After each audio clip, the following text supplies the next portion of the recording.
Hello, people of the internet, and welcome to another episode of Kaiju's Corner. I am your host, Andres Perez, aka Kaiju Noir, and here with me is, of course, my co-host, Deadpoolzilla. Oh, I'm your co-host. Is that right? Because, it's kind of funny, Andreas.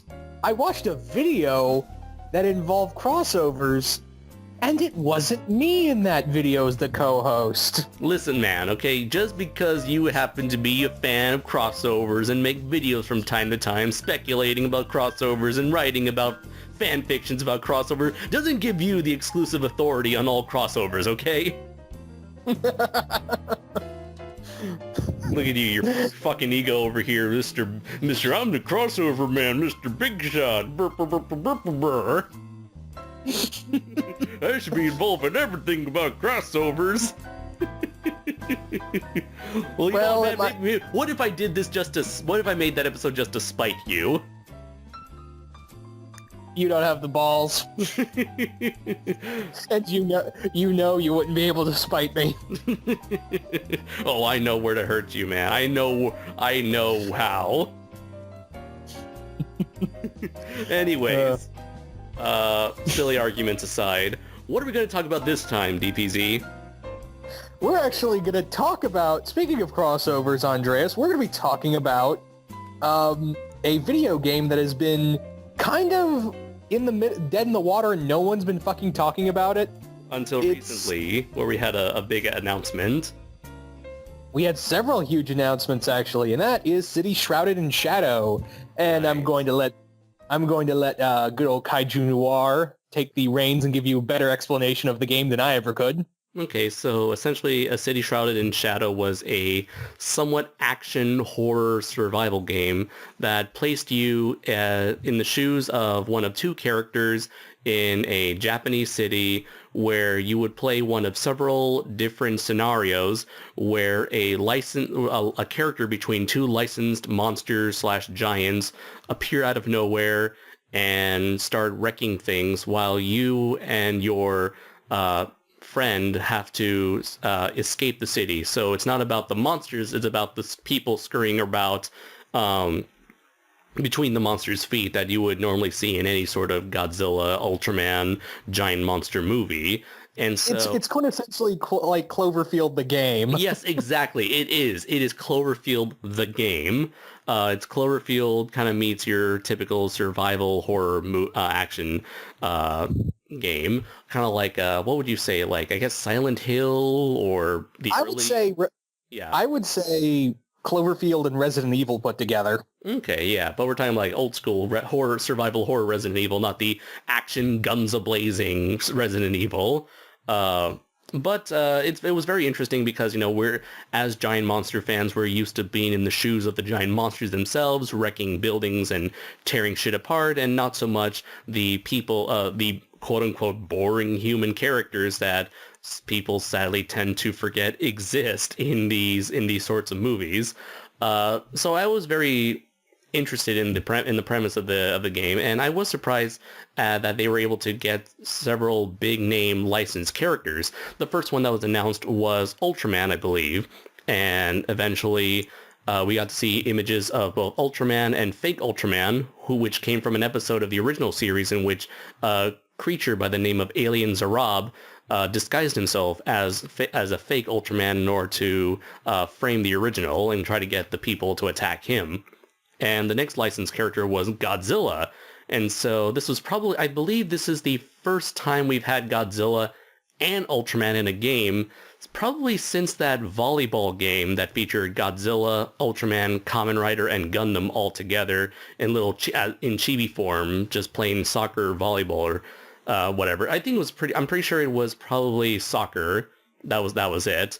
Because there's a whole series of crossover games involving Gundam, Ultraman, and Kamen Rider. Anyways, the third character that was teased was, any time a new licensed character was announced, there would be a preview image featuring a black shadowy silhouette of the next character. And so the one we saw was clearly supposed to be Eva Unit 1. And so things kind of went quiet for a really long time.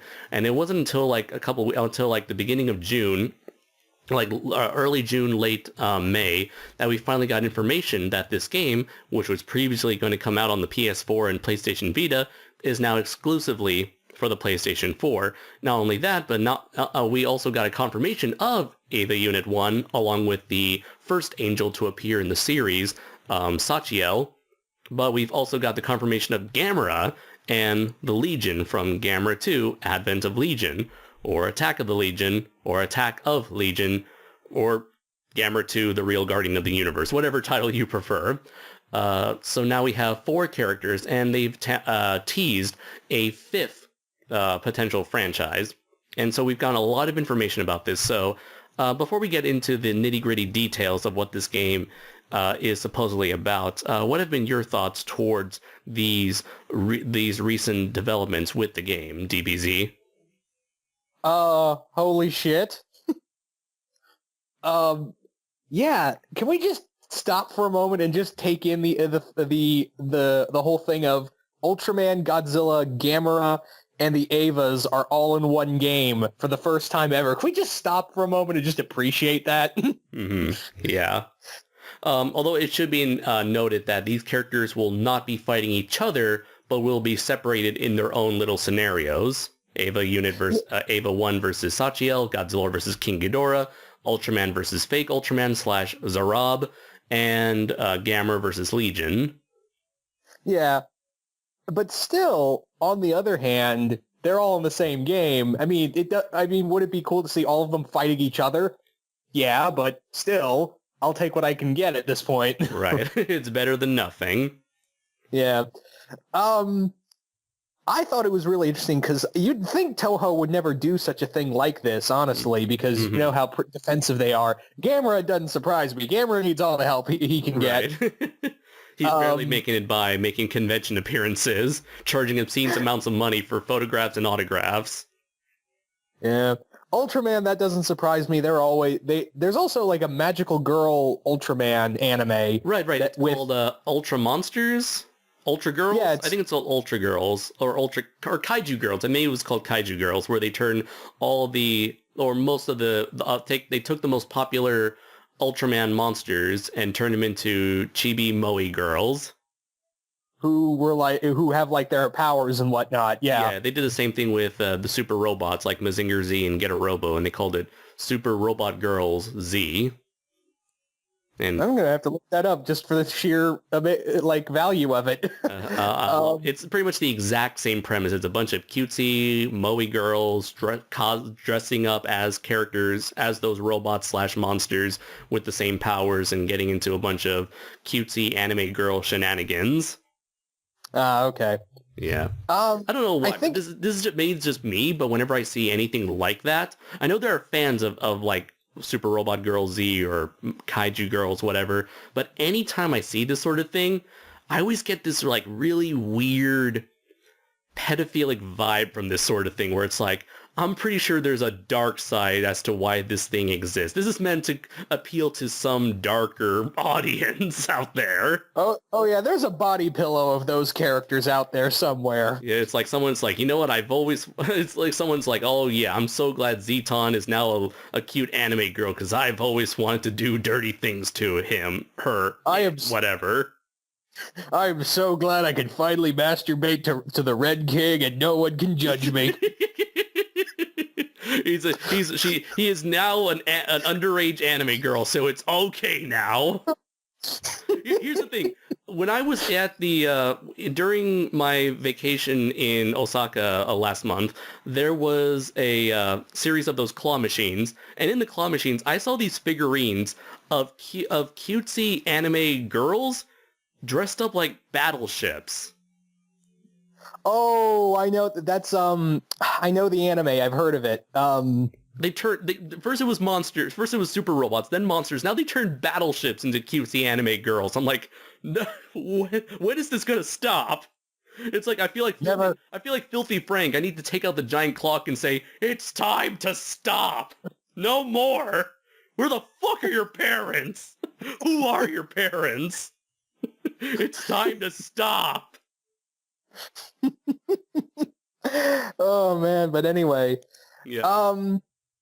But no, Godzilla and the Avas were the big surprise to me that made me go, oh my god, it's a legit game. But I was afraid for the longest time that this had gotten canceled because we had heard nothing from it for what, almost a year and a half, right? Yeah, yeah. Pretty much. It has been about a year since it was announced, and we haven't heard about anything for the longest time. And even still, even though we've gotten a lot of screenshots and news coverage in Famitsu magazine, we still have yet to see any sort of gameplay footage. I mean, we've seen screenshots of gameplay footage, but never actual gameplay footage itself. Yeah. Well, there was a trailer that was on YouTube for a short time until it got suddenly taken down. Oh, really? Yeah, but it was only like brief moments of gameplay and everything was in shadows except, I think, Ultraman, and that was about it. Okay, so this was way early on before anything was ever announced. Yeah. I see. And let's see, I'm trying to look for the images. Oh, here we go. Here's an image, Super Robot Girl Z. I won't put it in the actual video, folks, but you can easily search it up online and you'll easily find it.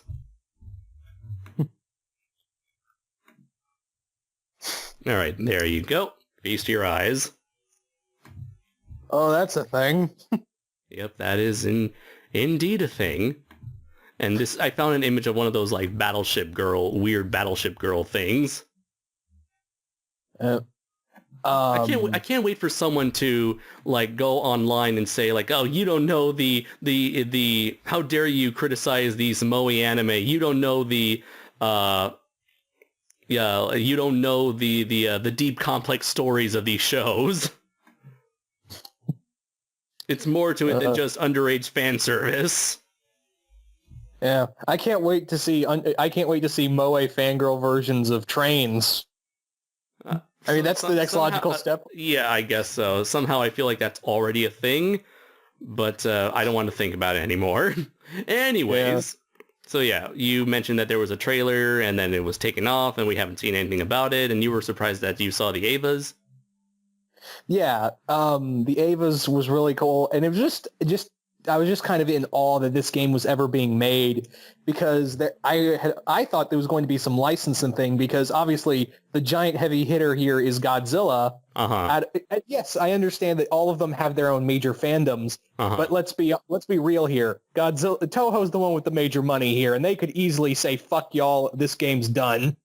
Yeah, that is possible. However, I would say Godzilla's maybe the least relevant, because this is clearly a Japanese game, and I highly doubt this game will actually come to America, because licensing issues in the America, when it comes to bringing Japanese characters to America, the licensing agreements is always very complicated, because each character in this game has a different distributor, I believe, in America, and that's why we never got something like the Super Robot Wars games outside of the which is a series of video games that featured licensed characters, and each character has a different company licensing it in America. So we never got any of those games outside of the ones that didn't feature any licensed characters, just all original stuff.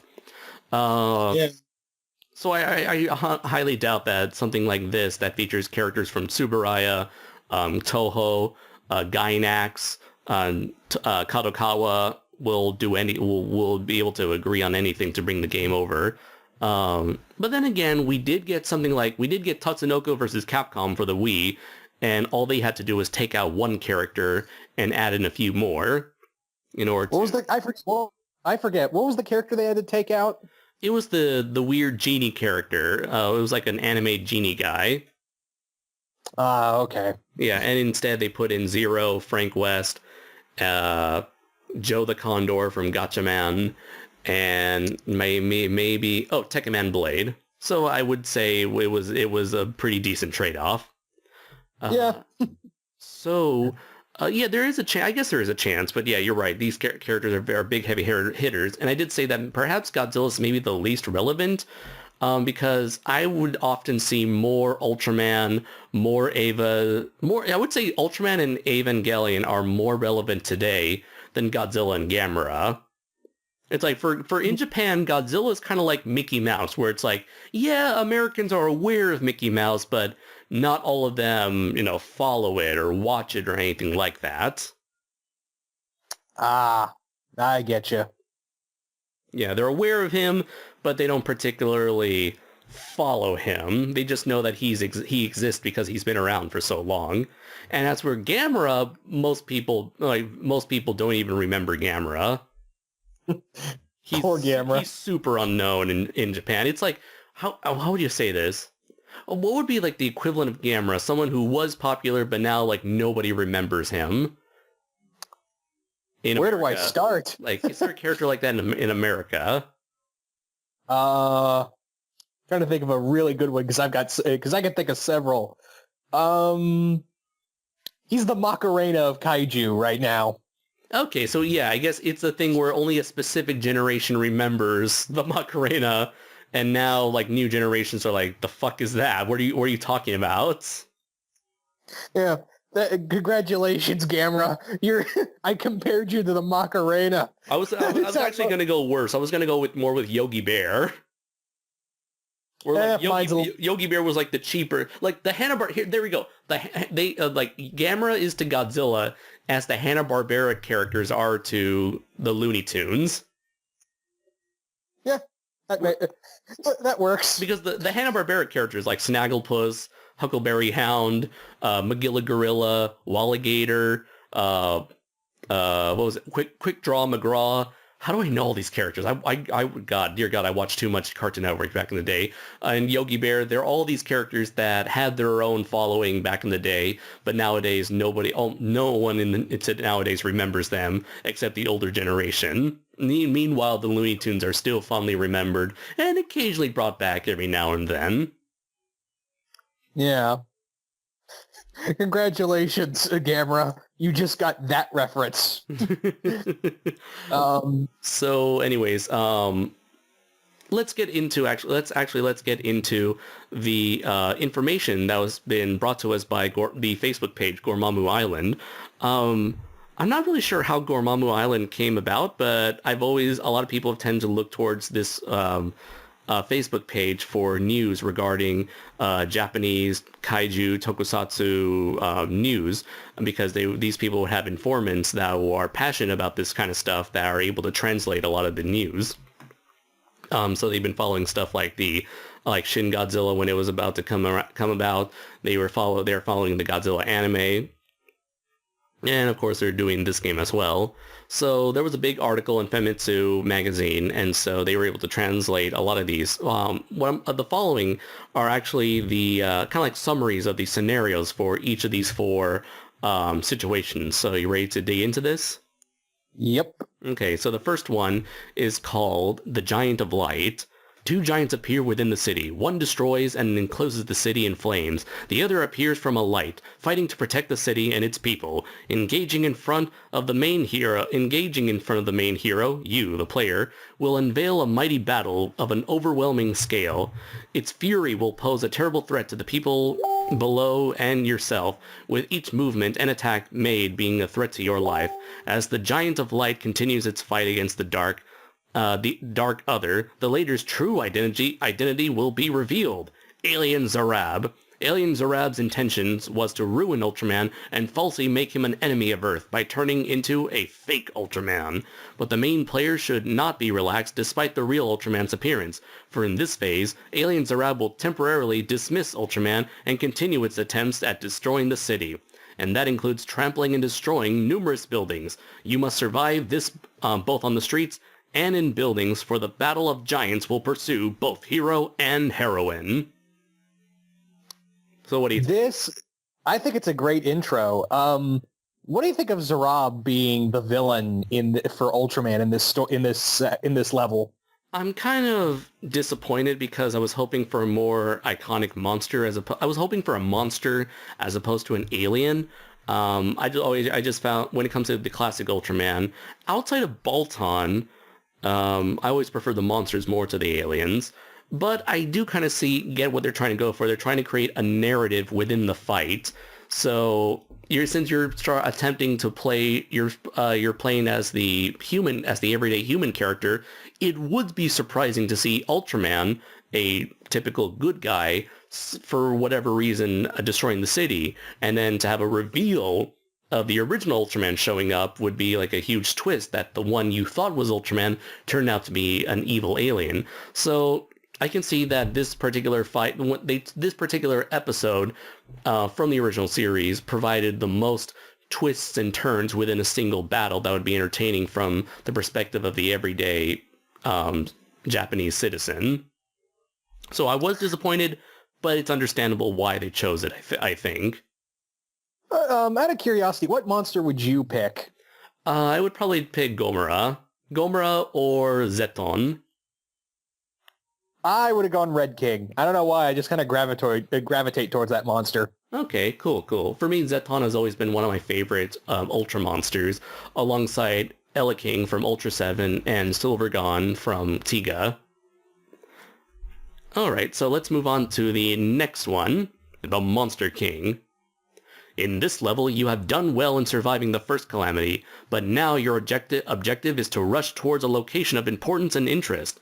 But as the hero or heroine ventures forward, two colossal shadows approach the city in the dead of night. Destruction is fated to reign over the town as two roaring behemoths head to make landfall. You must escape to a safe place before then. Venturing into the docks of a large ship, the Monster King reveals itself with a splashing entrance of dread in front of you, an accompanying hero. Face to face with Godzilla, the ship will shake from the monster's mountainous movements. Your escape from destruction begins in a steel tower where stacked containers are crazy obstacles that will be felled in your way from the quakes of Godzilla's movements. Movements. Eventually, as you continue your escape from Godzilla from the docks and onto the mainland, to make matters worse, King Ghidorah will make landfall. Smacked in the middle of two mighty calamities, the main hero must survive the warring between Godzilla and King Ghidorah. Buildings will quake and windows will shatter as the overwhelming force of the battle destroys the surrounding area. So, your thoughts? Oh, I thought you were still more. Sorry. It's kind of interesting that they had Godzilla only be the second. You'd think they would go right out the gate with Godzilla, right? Mm-hmm. Probably, yeah. It's kind of, it feels like they're kind of, what's the phrase? Shooting their load a bit too early here. Yeah. I am kind of surprised that, well, actually, no, I take that back. I'm not surprised that they're going with the Heisei designs of both Godzilla and Ghidorah because, well, yeah, that's the most popular and iconic versions. You've even said so yourself in your videos. Right. And even nowadays, in comics, in merchandise, in video games, the Heisei designs are the ones that are brought up the most. And it's also, perhaps the reason why the Heisei design is so popular is because that's the one that people have become the most familiar with, since the 90s films have always kept the design generally the same throughout the series. So yeah, more people are familiar with it. And plus, this game seems to be marketed towards people in their 20s and 30s, the type of generation that did indeed grow up with the Heisei series back in its day. Yeah, exactly. And I think it's a cool idea that, rather than use an obscure villain for Godzilla, they go with his main villain. Probably the two, outside of Mothra, King Ghidorah is going to be like one of the most iconic Godzilla characters. And I think it was a smart idea to go with him rather than, well, actually, I'd have been fine if they went with like Mechagodzilla or even Space Godzilla or even Destroya as the other monster for Godzilla to fight. Yeah. Well, perhaps they chose it because King Ghidorah was simply the most popular, or could offer something very different in terms of visuals, because we just had I think the reason why is because we just had a scenario in which Ultraman fights a fake Ultraman. Maybe it would have been redundant to have Godzilla fight against fake Godzilla, another Godzilla-shaped individual.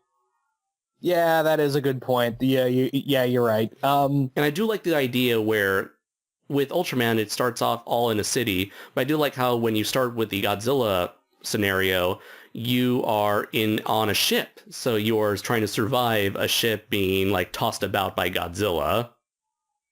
That I think that's really cool that you're on you're on a boat. Everybody look at me because you're sailing on a boat.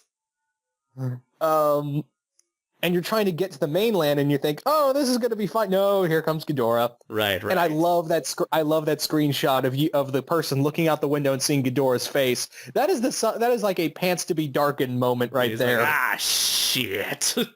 I do like how this description mentions like barrels rolling towards you. It's like, what, does this turn into like Mario, Donkey Kong all of a sudden? Yeah.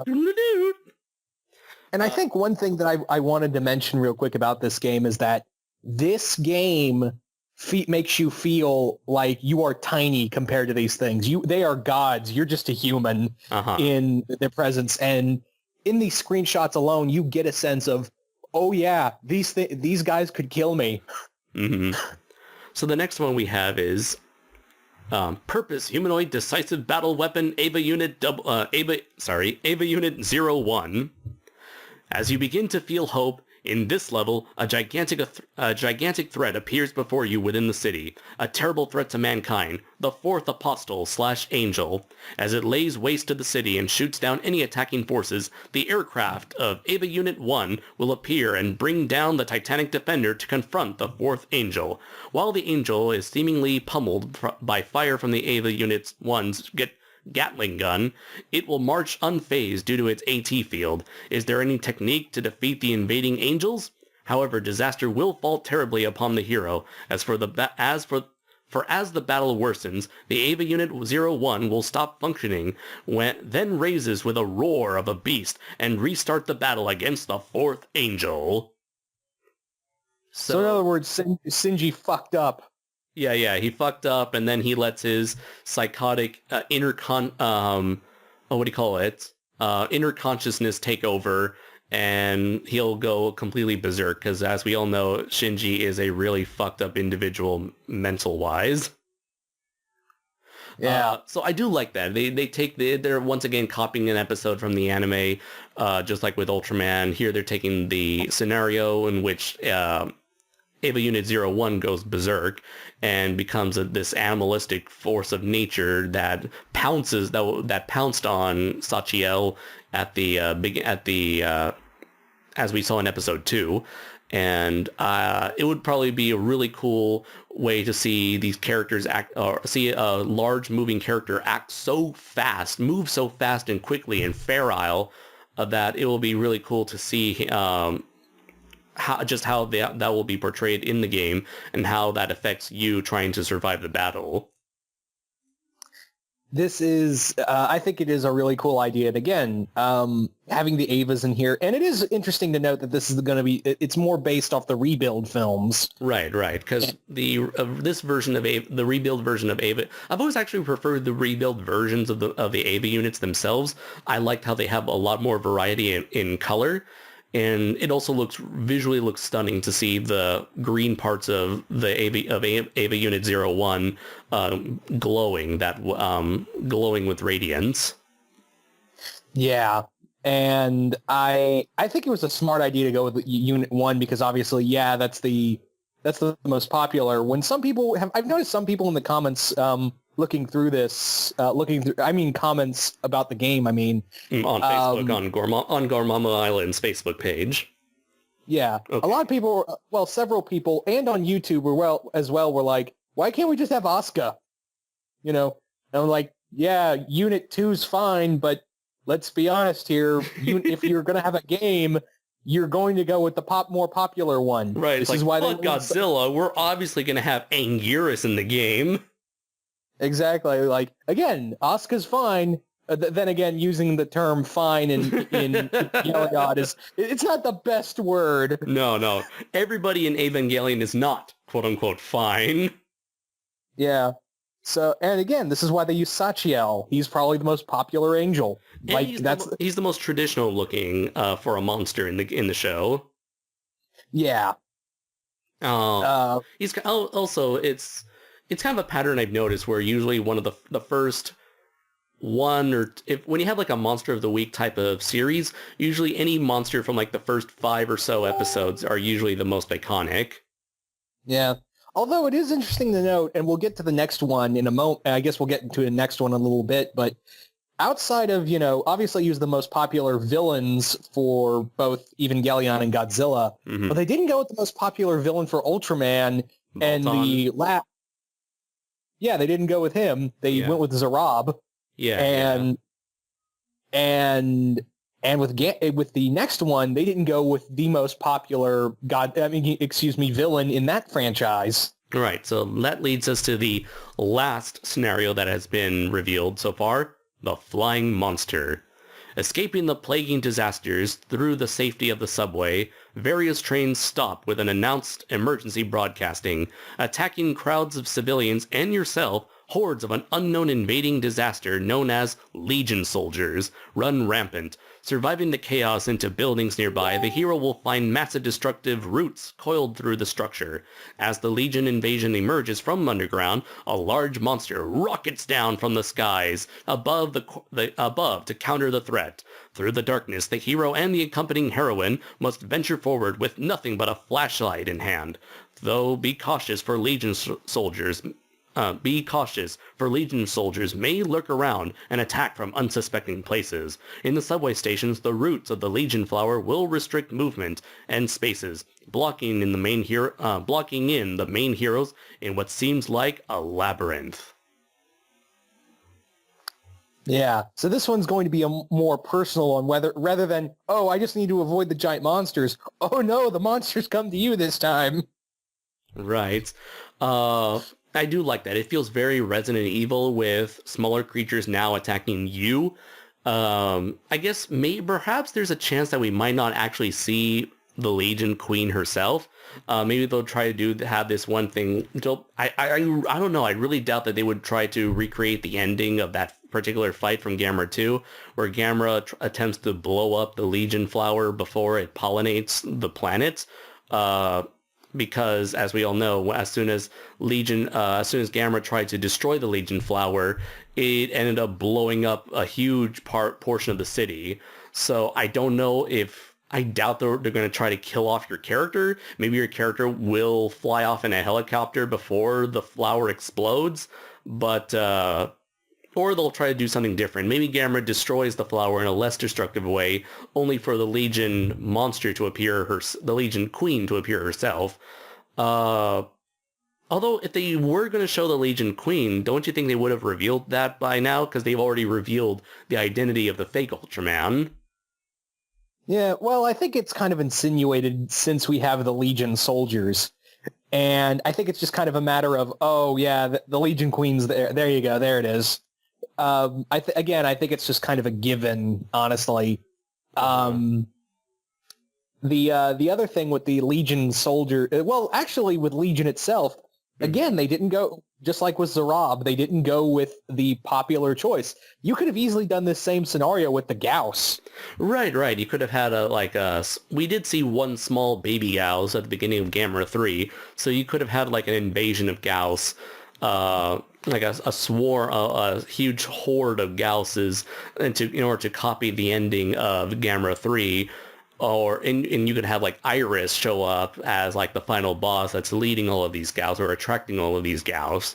But I don't know, maybe they thought that the subway scenario would be a more fitting situation. Maybe it's all about trying to make each level as diverse as possible. And so, I don't know, maybe they just thought that the Legion was a better choice, or maybe they were fans of that movie, the developers were fans of that movie. Hey, I dig Advent of Legion, so it's fine. Yeah. Let's see. So we have our fifth teaser, which is a giant shadow appearing with its sparkling gunfire illuminating the darkness around it. The curtains of a new battle rises.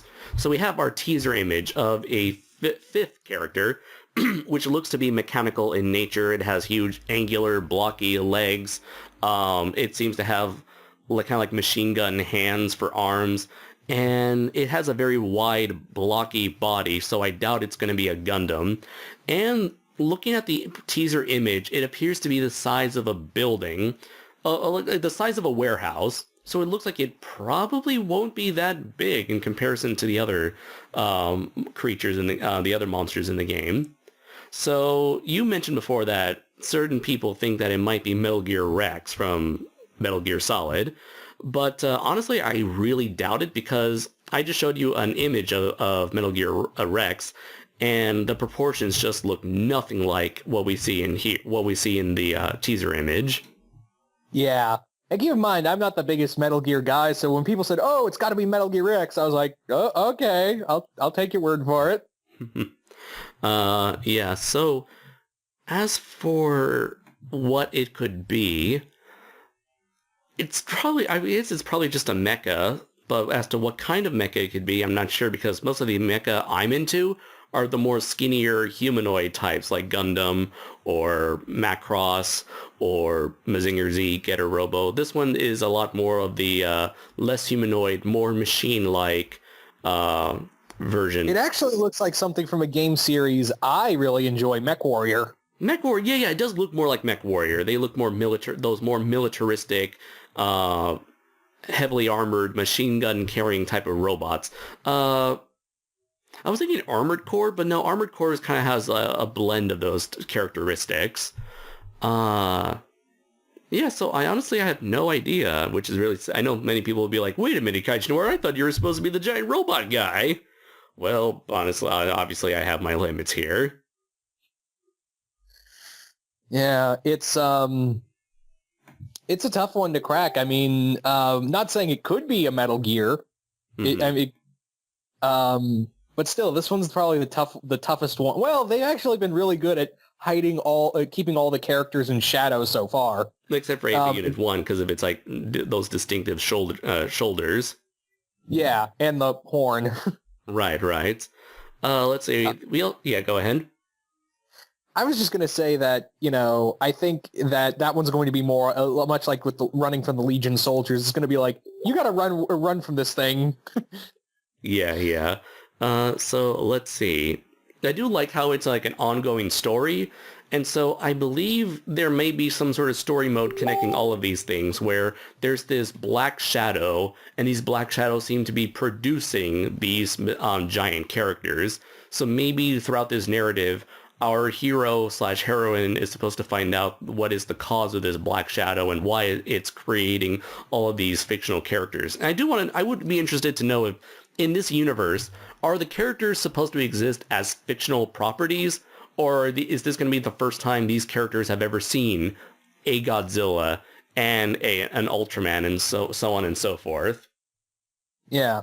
At this point, like going through all this, like at some point the character's got to be like, "Oh, come on!" Right. Let's see. So we do have some information about the details of the game.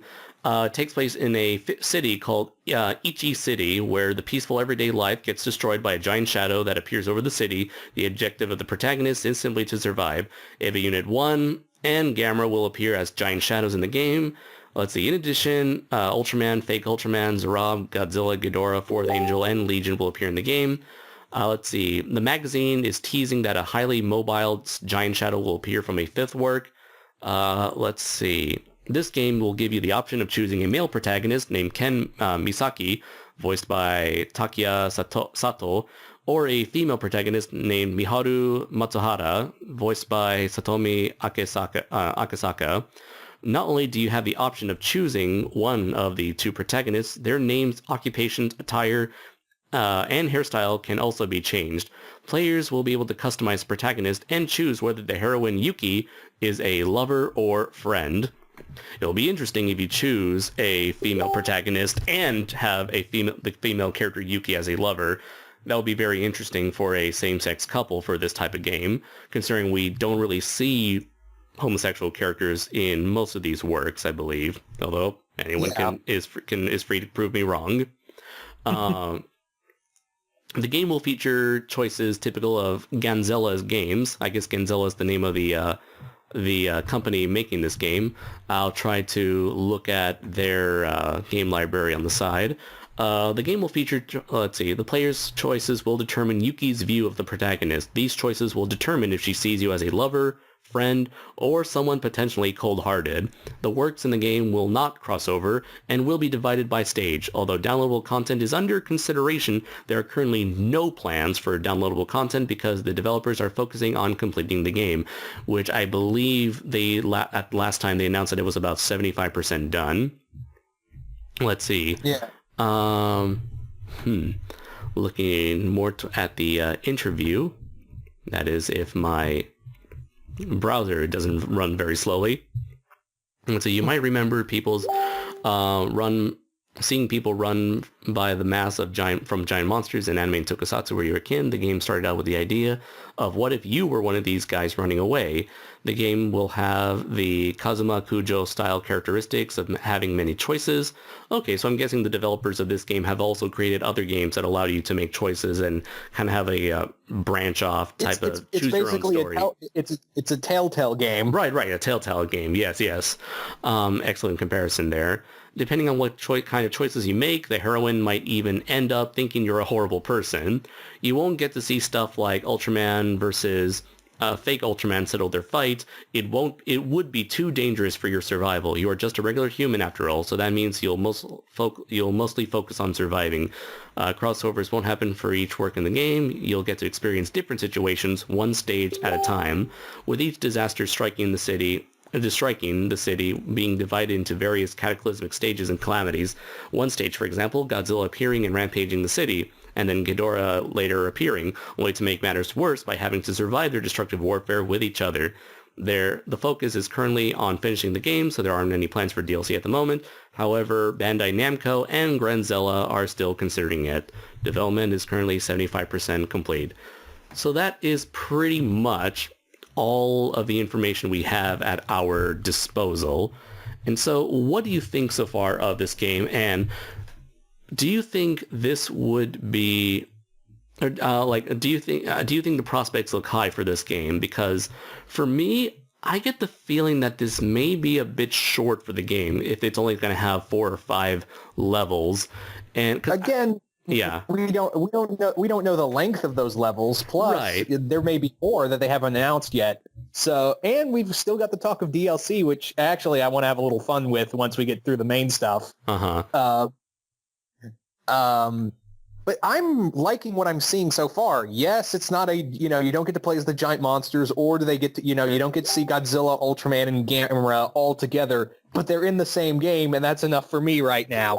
Maybe this will open the door to something grander, Okay, yeah, it's potentially that's a possibility. Let's see. I'm trying to look at what other games they have created in the past.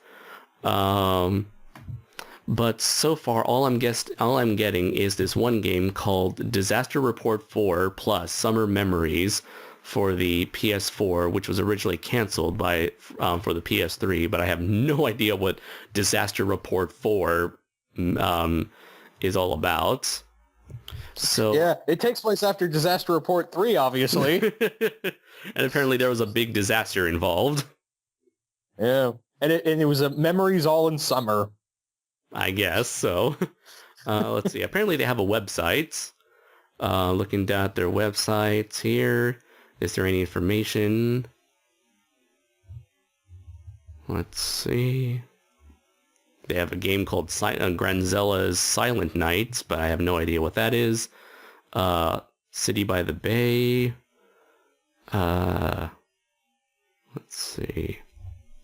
They appear to be a bit of they come off as like an indie company making smaller games on the side. Yeah. I guess they established in April 2011. Let's see.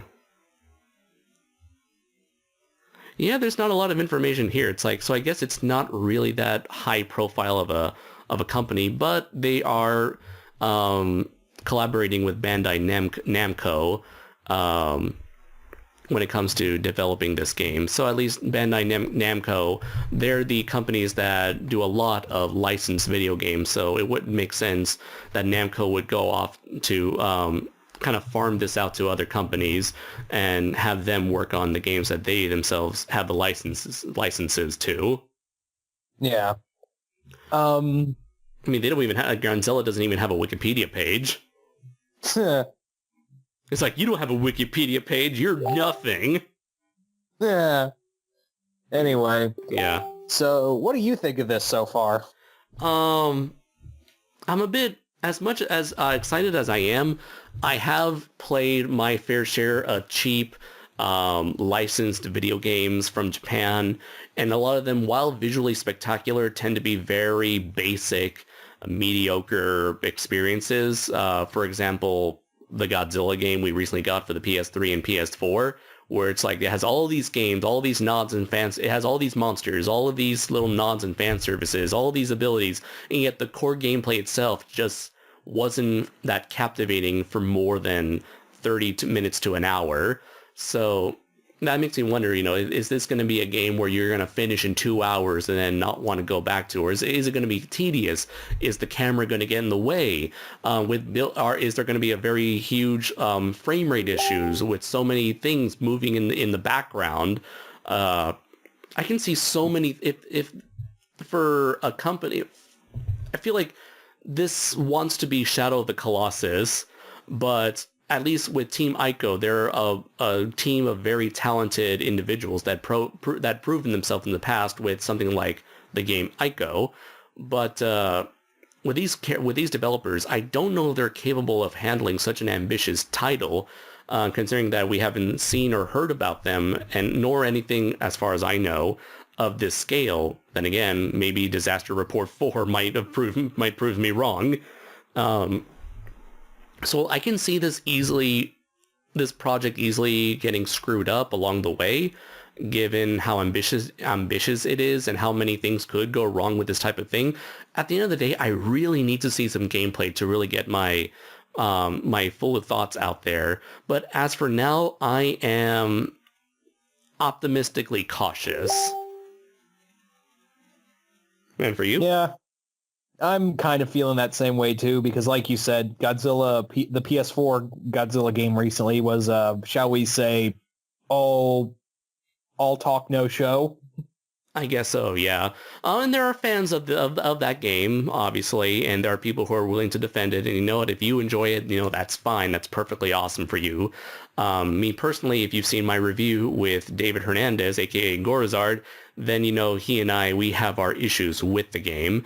So who knows? It's one of those things where I guess because this game seems to be made for a Japanese audience, and so Japanese audiences are not really that picky when it comes to licensed games. They're kind of the people who don't complain about anything, and it's like take it or leave it.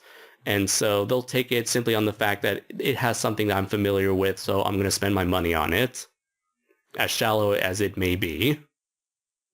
Yeah. All right. So I guess now we get to have a little fun here, since we don't know how many levels there are, and we know we have knowledge of the possibility of DLCs. Mm-hmm. Andreas, I want to ask you, what monsters or mechas do you want to see in this game? Gundam. I want to see... Well, I guess the problem is Gundams are very small in comparison to the other monsters and characters. However, if going by this teaser image, the robot featured in this game seems to be very small because it's only about the size of a warehouse. If that's the case, if they're willing to go for smaller characters, then yes, I would love to see Gundams. Maybe because we've had like one giant character versus another giant character. What if we had like a squad of Zakus, and the Zakus, they're tearing shit apart, and in the end, the Gundam shows up to take care of all the Zakus. I feel like that would be a unique experience for a level. In fact, it reminds me of this PlayStation 2 game called Mobile Suit Gundam Journey to Jaburo, where it's a game that recreates the first 20 or so episodes of the original anime. And the opening cinematic for Journey to Jaburo features just that. A bunch of Zakus taking out it's like the evil grunt units taking out the good guy grunt units, and then the Gundam shows up at the end to take care of everything. I would love... And then at the very end, you could have Char appear in his red Zaku to go toe-to-toe with Amuro in the Gundam. So that would be like my dream scenario. I would say, yeah, the squad of Zakus would be really cool, and just have the Gundam wing unit. And I would actually have Epion as like, oh, you think it's done? Oh, okay. So you want more of the Gundam Wing, not the. I was talking about the original Gundam series from from '79, but yeah, you want Wings. Okay. Yeah, sorry, I didn't mean to get you confused there, but Wings I was gonna be like, well, actually, the Gundam Wing was not in the original. Was never fighting Zaku's. They were called Leos. For your information. Nerd. And this is coming from the crossover guy. Shut up. Yeah, so at the end, yeah, you just have a group of Leos or Zaku's, and then Epion shows up. But that's for me. Right. Yeah. I'm not sure because from what I've gathered here in Japan, it seems like Wing is not that popular. Or at least its popularity is overshadowed by another Gundam series, Gundam Seed. And Gundam Seed seems to be the most prominent Gundam series aside from the original, because anytime I were to find any sort of Gundam game that features characters from multiple series, or I were to see franchise merchandise, Seed always shows up as the most prominent figure aside from the original.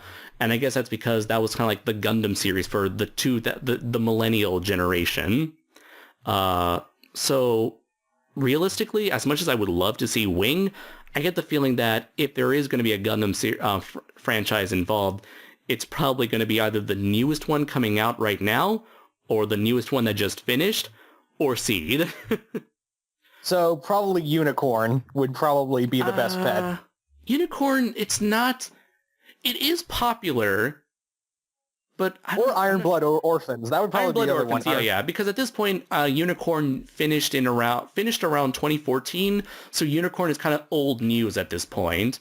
So Iron Blood Orphans would be the best bet. The best bet. Yeah. So Iron Blooded Orphans, Seed, or the original. Have you seen Iron Blooded Orphans, by the way? Yeah, it's on Toonami. Oh, cool. So you've actually watched that. Awesome. I hope you've been enjoying it. Yeah, it's been a lot of fun. It actually reminds me of there's a game called Red Planet, which is actually where you play as a revolutionary group on Mars fighting a Earth empire. Oh, nice. So it's Iron Blood Orphans without the giant mechs. Right. Okay, cool. Yeah, it's a pretty it's a story we've seen several times. I mean, even Titanfall did a similar thing where people on another planet are rebelling against an oppressing force. I mean, Dougram is Fang of the Sun. Dougram was another giant robot series from the early 80s that did a similar thing of people on another planet rebelling against the government of Earth. And even Gundam Wing did that with the space colonies. If you remember. Yeah. Space colonies, They create giant robots, a squad of Gundams to free the space colonies from the grip of the Earth Federation. So it's a very common story. And I just sent you a link. I just sent you a link to the opening of Gundam Journey to Jaburo. Okay. So yeah, Gundam would be really cool. I think another one would be a lot of fun and this is another mech anime, Code Geass. And let me explain how I do it. Okay, because I've never watched Code Geass. I've heard the name 1,000 times. I've seen mechs of it featured in Super Robot Wars, but I've never watched the series. Basically, I would have it that this city you're in is suddenly because in the anime, the British Empire is like the Galactic Empire, and they're now they're basically invading Japan to conquer it, and they're not really nice to the Japanese. And we have the main character Lelouch, who who puts up this grand plan to free Japan from the kingdom he is now a part of. It's a big, complicated story, and I'm barely doing barely a good job at it. But basically, I would have it that it would basically be the Britannian forces invading Japan, and you're trying to get away from all the mechas in their army, and in the midst of it, you run across Zero. Is it Zero? God, I haven't watched Code Geass in a while. So yeah. Code Geass, that'd be fun. Big O would also be really cool. Oh, yes. Big O would be fantastic. Although I would doubt, as much as I would love to see Big O, I doubt that would happen because the Big O is not that popular in Japan. In fact, you know, of course, for most people, they might already know, but the only reason why the Big O even got a second season was because Toonami/Cartoon Network paid for it. Oh, well, that would be fun. And the final one would be Attack on Titan. And that one seems very possible because, again, it's gigantic in Japan. Hell, it's got a whole theme park. It's got a whole part of it in Universal Japan. Yep. Which I still haven't visited Universal Japan yet, but I still really want to. Yeah. And I think it would be really cool because, again, you wouldn't be having two monsters fight. You'd be running from, I don't know, like a giant squad of monsters with the colossal titan at the center of it. Right. Although you would need to feature at least Eren, like the Berserk Titan, or like Mikasa and the other people fighting around. But then again, it would have this really weird thing where you would have human characters talking to fictional human characters. So like, how is that going to affect the story? Because apparently there is going to be an emphasis on the story and character development in this game. Let's see. I think, again, it just kind of is like human characters talking with fictional characters. It'd be fine. It would be, again, it would be a cool added element. And even, I think it would be kind of fun, like they give you the a spare thing of the gear so you can get away and, you know, a whole new type of gameplay to outrun Titans. Yeah. Another thing I was thinking of, what if they added Super Sentai to the mix? That I was actually thinking about as well. Because out of curiosity, the weird thing is, even though Super Sentai is very popular and it's made by the same people that created Kamen Rider, Super Sentai has never really crossed over with anyone other than Kamen Rider. We've never seen Super Sentai appear in any of the crossover games between Ultraman, Gundam, and Kamen Rider. We've never seen them appear in the Super Robot Wars games until recently, where they added Zyuranger's Daijujin, aka the original Mighty Morphin Megazord, into the recent mobile game. So yeah, they've never really done the whole crossover thing, besides crossing over with each other, crossing over with Kamen Rider, or crossing over with another older Toei series, Space Sheriff Gavan. But anyways, what was your question?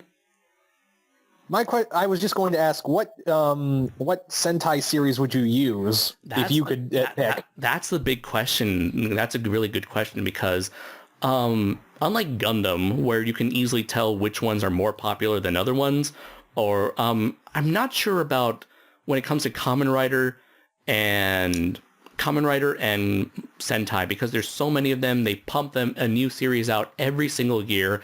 As soon as the new one finishes, the next one comes out, and everyone's already moved on to the next one. So the older ones kind of get left behind and in dust. So, but I think if you're gonna choose anyone, it might have to be Gokaiger, because I get a vibe that Gokaiger might be the most popular of all it has to be a recent one. I don't know why. Because, again, looking at Toei, they always put the most newest one front and center. But if they had to pick a popular one as opposed to the latest one, it might have to be Gokaiger, which was the 35th anniversary series that celebrated the history of Super Sentai and apparently is very popular with young and new fans alike. Okay. And for those who don't know, that was the pirate-themed Sentai that was adapted into Power Rangers Super Mega Force. Yeah. All right. I would have gone with, again, I don't know the exact Sentai name for Mighty Morphin, so I was going to suggest that one. Zyuranger. Zyuranger. Okay. Yeah. What do you Sentai? Zyuranger. Yeah. What was I going to say? I guess, like, in terms of other fun monster stuff, I don't know. I'm kind of blanking here because those are the major ones. Big O, sadly, that didn't happen. That's probably not going to happen. Imagine if they have Daimajin there for like randomly. Oh God. He just goes around and he's all pissed as usual. He destroys shit. Here's an interesting one. Digimon. Yeah, that has potential. Digimon is still relevant in Japan, unlike America. I mean, heck, I even found that Metabots is still popular to some degree in America, in Japan, if you can believe that, or if you even if you remember Metabots. I remember Metabots. They were like they were like the biggest shit for a hot minute. Yeah. I found several 3DS games of Metabots, and I guess it's still popular. It's almost like Metabots has quickly go on a tangent. There was a series made by Nintendo called Custom Robo, and Custom Robo is a video game that came out before Metabots, but has the exact same premise of you as a young kid building himself a little miniature robot and then having the robot fight other kids as robots in virtual reality environments. And so I think Metabots has sort of become Nintendo's new Custom Robo series, where every couple years there's a new Metabots game for the DS or 3DS, and you're a character who builds himself a new robot. And just like Pokemon, there are 2 versions of every game, I believe.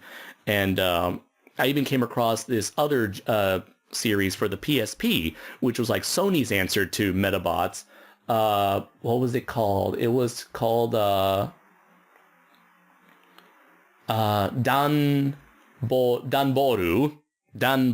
I think that's what it's called, reading the katakana from my shelf.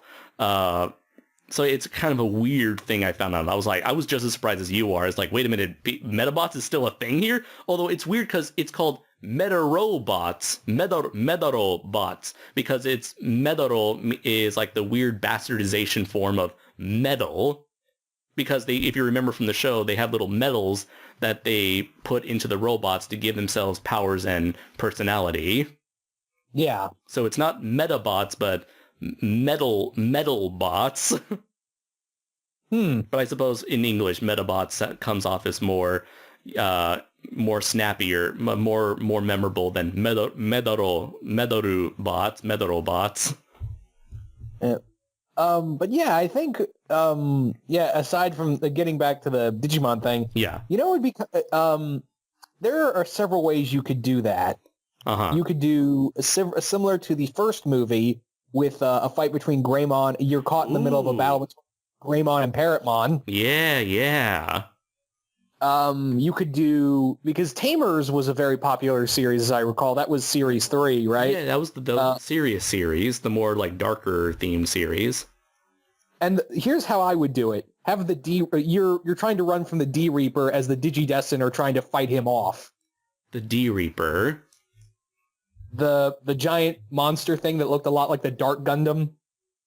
The D Reaper.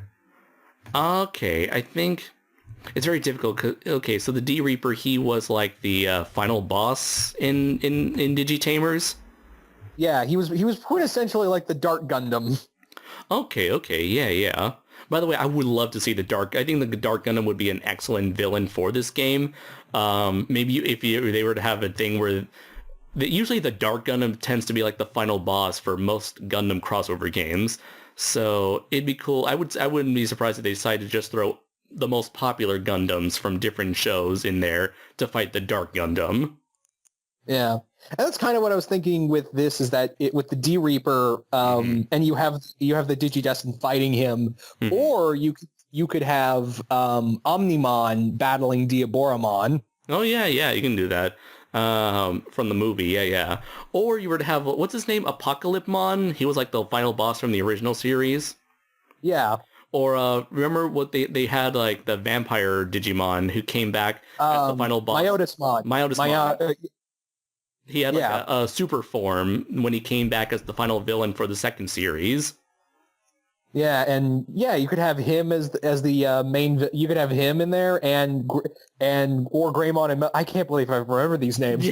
War Greymon and Metal Garurumon are fighting him.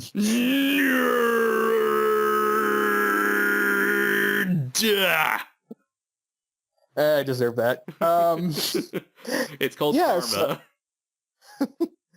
Yeah, so you could do that. There's so many ways you could do that with Digimon. You could even, it doesn't even be giant kaiju fight. You'd just be you could even have War Greymon and Black War Greymon fighting in the middle of the city.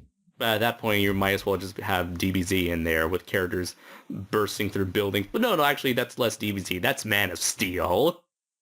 Yeah. Although Dragon Ball Z, you could do Wrath of the Dragon as a yeah. Yeah. But again, they probably knowing Shonen Jump, they'd probably want to advertise Super Dragon Ball or Dragon Ball Super more than they would with anything related to Z. Yeah. I would say it's also, you could use Naruto and just have Kyubey as, you're running from him. Right. Naruto recently wrapped up, I believe, so knowing them, they would want to I don't know. It's weird because when you have a franchise with multiple incarnations of the same thing, they would either want to promote the first one, like with Ultraman, or they want to promote the latest one.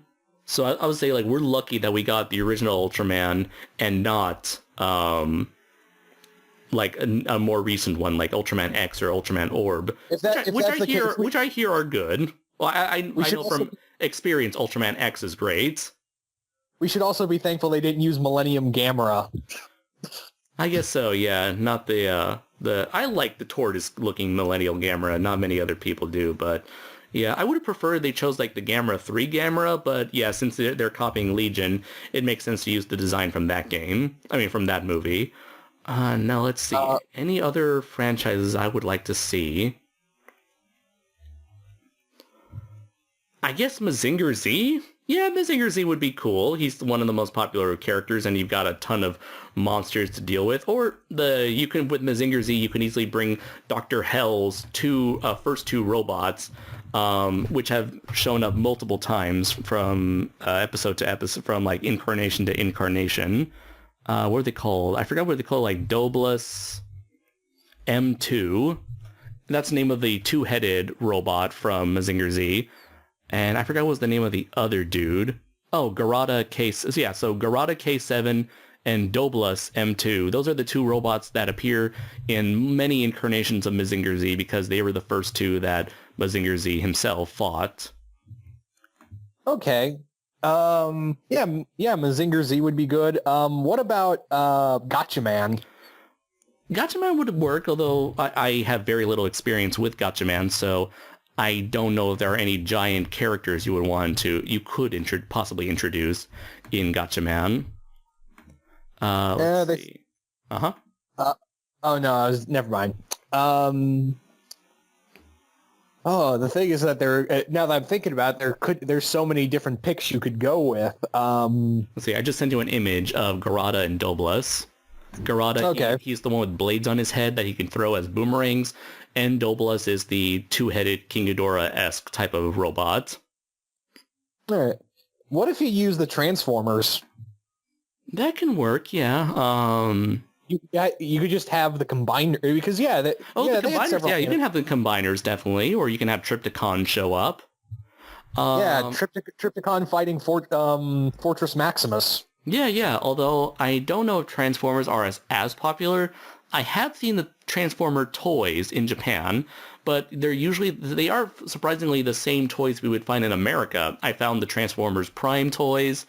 And no, the Transformers Robot in Disguise toys. I've seen the movie toys, and I've seen the Generations toys that are based off the IDW comics, which are based off the G1 incarnations for the most part.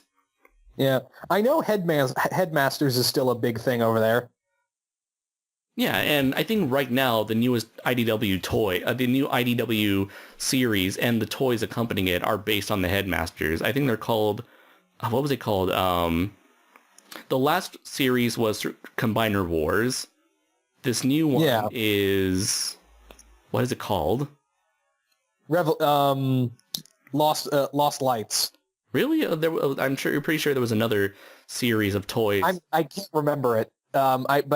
There was another one like Revolutionaries, but that's more in time because they're that's it. Titans Return. That's it. There you go. I knew it was something. Titans Return, that was the one. So Combiner Wars, the whole thing was bringing back Combiners. Titans Return, that was all about bringing back Headmasters. Yeah. Yeah, so, there's a lot of potential information, series. Although I doubt any of them could potentially happen. It would be cool if that were the case, but for all we know, the last one or the last two or three franchises to be revealed will probably just end up being something we've never heard of, which would be surprising because the last four are franchises that you and I are very familiar with already. Yeah. You can't win them all. So if the new one turns out to be something obscure like, I don't know, Metal Slug or something, it's like, 1 out of 5 ain't too bad. 4 out of 5 ain't too bad. Yeah. Or it turns out to be like, I don't know, it's like, psych, it's, what's it? What was that mecha anime with the police force? Ooh, And it was Pat treated Labor. like yeah, Labor. Pat Labor. That'd be cool. Yeah, okay. That'd be strange, but cool. Or if they were to choose, like, Macross or something like that. Oh, Backcross would be actually pretty fucking cool. Yeah. You'd have the Zentradi. They show up out of their walker mechs, and then they end up fighting hand to hand with the what do you call it, the Virtuoids or Battleoids or whatever their original Japanese names were. You could also probably do Veritech. Voltron. They're Veritech fighters. Voltron is nowhere near as popular as he is in America. Most people have never even heard of Voltron in Japan. Or Go Lion in Japan. Oh, well. They don't know what they're missing. Yeah, true. Anyway, so all in all, I await this game's arrival with trepidation. Same here. Like I usually say in this series, we'll just have to wait and see. So anyways, where can people find you, DPZ? They can find me on my channel, or sometimes on Geekvolution. Where can they find you? They can find me on this channel or on Zazabar's channel. And let's see, anything else? Be sure to check out if you haven't done so already, please be sure to check out my review for Rebirth of Mothra 2, and be ready for more videos in the near future. So I have been Andres Perez, aka Kaiju Noir. And I am Deadpoolzilla. And until next time, everybody, take care.